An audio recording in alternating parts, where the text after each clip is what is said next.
శ్రీ శ్రీ శ్రీ జగదాంబ జ్యోతిష్యాలయం 19వ రోజు పారాయణము సప్తమాధ్యాయము. నారదుడు చెబుతున్నాడు. పృథుభూపాల, కార్తీక వ్రతస్థుడైన పురుషుడు పాటించవలసిన నియమాలను చెబుతాను విను. కార్తీక వ్రతస్థులకు నియమములు.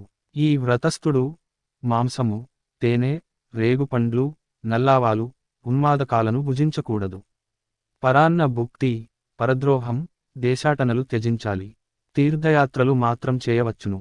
దేవ బ్రహ్మగురు రాజులను, స్త్రీలను, గోవ్రతస్థులను దూషించకూడదు. అవిసె నూనెను, నువ్వుల నూనెను, విక్రయాన్నమును, నింద్యవ్యంజనే యుక్త భోజనమును, దూషితాహారమును విసర్జించాలి. ప్రాణి సంబంధిత మాంసచూర్ణాలను, ఆమ్ల సంబంధితాలైన నిమ్మకాయలు, కొర్రల వంటి హీనధాన్యాలను, చద్ది అన్నాన్ని స్వీకరించకూడదు. మేక, గేదె, ఆవు వీటి పాలు తప్ప మరే ఇతర ప్రాణుల ఆమిష సంబంధ క్షీరాలను స్వీకరించకూడదు. బ్రాహ్మణులచే అమ్మబడే రసాలను, భుజాతలవణాలను విసర్జించాలి. రాగిపాత్రలలో ఉంచిన పంచగవ్యం, చిన్న చిన్న గుంటలలో ఉండే కుళ్ళు దైవానికి నివేదించబడని అన్నం ఈ మూడు మాంసతుల్యాలుగా చెప్పబడుతున్నాయి గనుక వాటిని విసర్జించాలి. బ్రహ్మచర్యాన్ని, భూషయనాన్ని పాటించాలి. ఆకులలోనే భోజనము చేయాలి. 4వ జామున భుజించడమే శ్రేష్టం. ఈ కార్తీక వ్రతస్థుడు ఒక్క నరక చతుర్దశి నాడు తప్ప తక్కిన దీక్షా దినాలలో తైలాభ్యంగనం చేయకూడదు.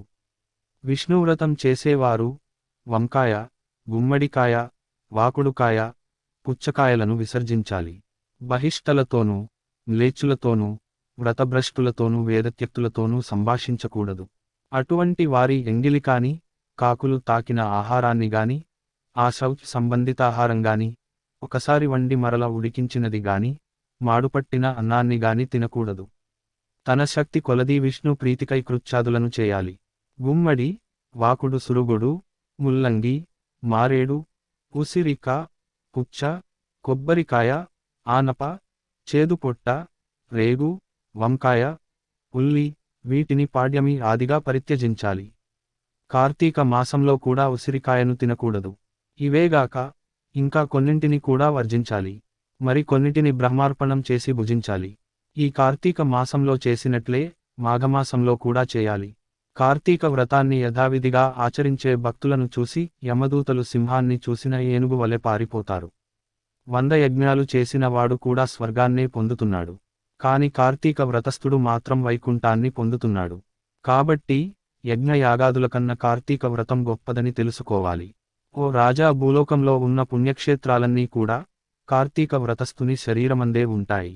విష్ణువాజ్ఞావశవర్తులైన ఇంద్రాదులందరూ రాజును సేవకులు కొలిచినట్లుగా ఈ వ్రతస్థుడిని సేవిస్తారు. విష్ణు వ్రచారణపరులు ఎక్కడ పూజింపబడుతుంటారో అక్కడి నుంచి గ్రహ, భూత, పిశాచ గణాలు పలాయన మంత్రాన్ని పఠిస్తాయి. యథావిధిగా కార్తీక వ్రతం చేసే వారి పుణ్యాన్ని చెప్పడం చతుర్ముఖుడైన బ్రహ్మకు కూడా సాధ్యము కాదు. ఈ కార్తీక వ్రతాన్ని విడువకుండా ఆచరించేవాడు తీర్థయాత్రలు చేయవలసిన అవసరమే లేదు. సప్తమోధ్యాయ సమాప్త. 7వ అధ్యాయము సమాప్తము. అష్టమాధ్యాయము. ప్రజారంజనశీల. పృథునృపాల, ఇక ఈ కార్తీక వ్రతోద్యాపనా విధిని సంగ్రహంగా చెబుతున్నాను విను. ఉద్యాపనా విధి. విష్ణు ప్రీతి కోసము, వ్రత సాఫల్యత కోసము కార్తీక శుద్ధ చతుర్దశి నాడు వ్రతస్థుడు ఉద్యాపనం చేయాలి. తులసిని స్థాపించి దాని చుట్టూ తోరణాలు గలది, 4 ద్వారాలు కలది, పుష్ప వింజామరలచే అలంకరింపబడినది అయిన శుభప్రదమైన మండపాన్ని ఏర్పరచాలి. 4 ద్వారాల వద్ద సుశీల, పుణ్యశీల, జయ, విజయులనే 4 ద్వారపాలకులను మట్టితో ఏర్పరచి వారిని ప్రత్యేకంగా పూజించాలి. తులసి మొదట్లో 4 రంగుల గల ముగ్గులతో సర్వతోభద్రం అనే అలంకారాన్ని చేయాలి. దానిపై పంచరత్న సమన్వితము, నారికేళ సంయుక్తము అయిన కలశమును ప్రతిష్ఠించి శంఖ, చక్ర, గదా, పద్మధారి, పీతాంబరుడు, లక్ష్మీ సమేతుడు అయిన నారాయణుని పూజించాలి. ఇంద్రాది దేవతలను ఆయా మండలాలలో అర్చించాలి. శ్రీ మహావిష్ణువు ద్వాదశి రోజున నిద్రలేచి త్రయోదశి నాడు దేవతలకు దర్శనమిచ్చి చతుర్దశి నాడు పూజనీయుడై ఉంటాడు కనుక మానవుడు ఆ రోజున నిర్మలచిత్తుడై ఉపవాసముండి విష్ణు పూజను విధివిధానంగా ఆచరించాలి. గురువు యొక్క ఆజ్ఞ ప్రకారం శ్రీహరిని సువర్ణరూపమందు ఆవాహన చేసి షోడశోపచారాలతోనూ పూజించి పంచభక్ష్య భోజ్యాలను నివేదించాలి.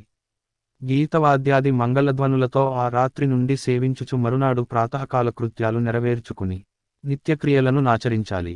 పిదప నిష్కల్మషాంత రంగుడై హోమం చేసి బ్రాహ్మణ సమారాధన చేసి యథాశక్తి దక్షిణలు ఇవ్వాలి. ఈ విధంగా వైకుంఠ చతుర్దశి నాడు ఉపవసించిన వాడు, విష్ణుపూజ చేసిన వాడు తప్పక వైకుంఠాన్నే పొందుతున్నాడు.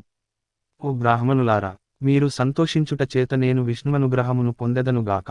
ఈ వ్రతాచరణ వలన గత 7 జన్మలలోని నా పాపములు నశించునుగాక, నా కోరికలు తీరునుగాక, గోత్రవృద్ధి స్థిరమగునుగాక అని బ్రాహ్మణులను క్షమాపణ కోరాలి. వారిచేత తథాస్తు అని దీవింపబడి దేవతోద్వాసనలు చెప్పి బంగారపు కొమ్ములతో అలంకరింపబడిన గోవును గురువు దానమియాలి. అటు తర్వాత సజ్జనులతో కూడినవాడై భోజనాదులు పూర్తి చేసుకోవాలి.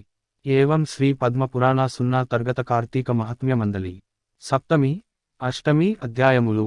19వ రోజు నిషిద్ధములు: నెయ్యి, నూనె, మద్యం, మాంసం, మైథునం, ఉసిరి.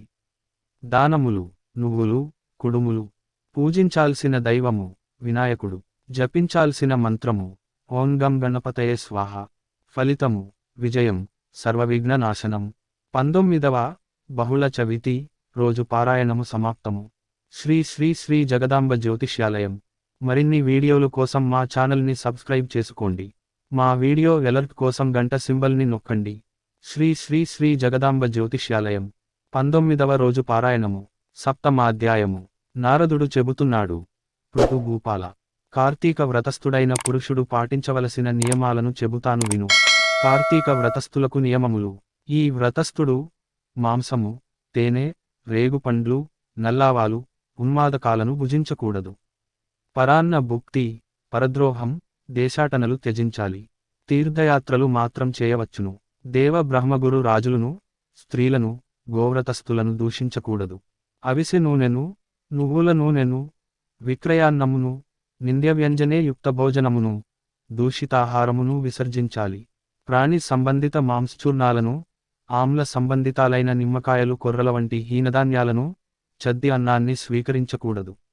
మేక, గేదె, ఆవు వీటి పాలు తప్ప మరే ఇతర ప్రాణుల ఆమిష సంబంధ క్షీరాలను స్వీకరించకూడదు. బ్రాహ్మణులచే అమ్మబడే రసాలను, భుజాతలవన్నాలను విసర్జించాలి. రాగిపాత్రలలో ఉంచిన పంచగవ్యం, చిన్న చిన్న గుంటలలో ఉండే కుళ్ళు, దైవానికి నివేదించబడని అన్నం ఈ 3 మాంసతుల్యాలుగా చెప్పబడుతున్నాయి గనుక వాటిని విసర్జించాలి. బ్రహ్మచర్యాన్ని, భూషయనాన్ని పాటించాలి. ఆకులలోనే భోజనము చేయాలి. 4వ జామున భుజించడమే శ్రేష్టం. ఈ కార్తీక వ్రతస్థుడు ఒక్క నరక చతుర్దశి నాడు తప్ప తక్కిన దీక్షా దినాలలో తైలాభ్యంగనం చేయకూడదు. విష్ణువ్రతం చేసేవారు వంకాయ, గుమ్మడికాయ, వాకుడుకాయ, పుచ్చకాయలను విసర్జించాలి. బహిష్టలతోనూ, మ్లేచ్చులతోనూ, వ్రతభ్రష్టులతోనూ, వేదత్యక్తులతోనూ సంభాషించకూడదు.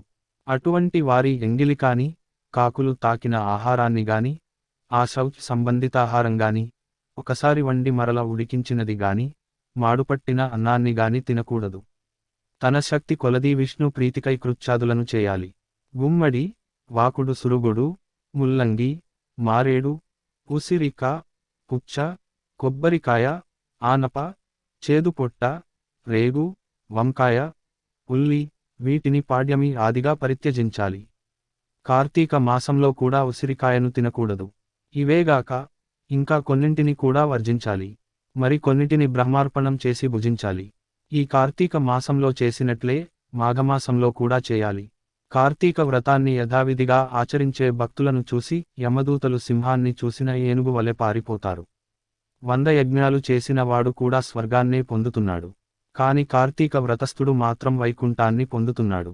కాబట్టి యజ్ఞయాగాదుల కన్నా కార్తీక వ్రతం గొప్పదని తెలుసుకోవాలి. ఓ రాజా, భూలోకంలో ఉన్న పుణ్యక్షేత్రాలన్నీ కూడా కార్తీక వ్రతస్థుని శరీరమందే ఉంటాయి.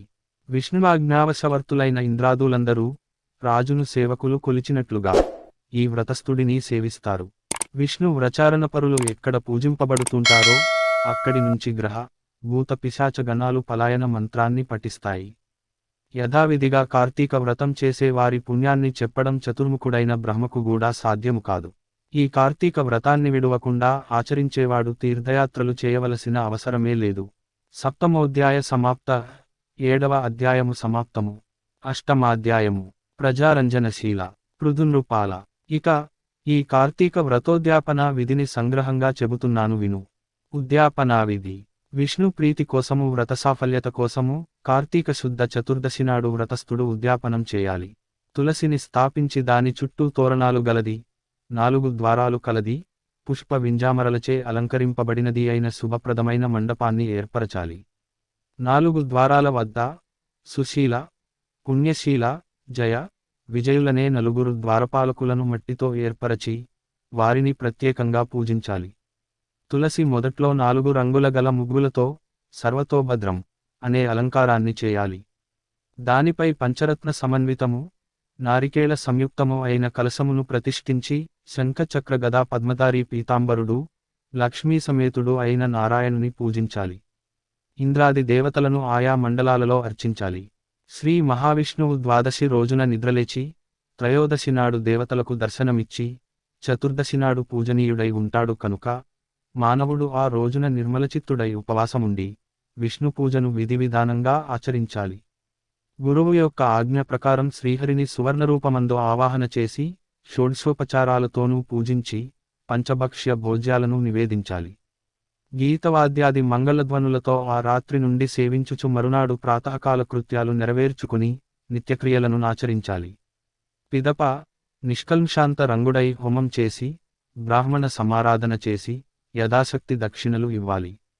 ఈ విధంగా వైకుంఠ చతుర్దశి నాడు ఉపవసించిన వాడు, విష్ణుపూజ చేసిన వాడు తప్పక వైకుంఠాన్నే పొందుతున్నాడు. ఓ బ్రాహ్మణులారా, మీరు సంతోషించుట చేత నేను విష్ణువనుగ్రహమును పొందెదనుగాక.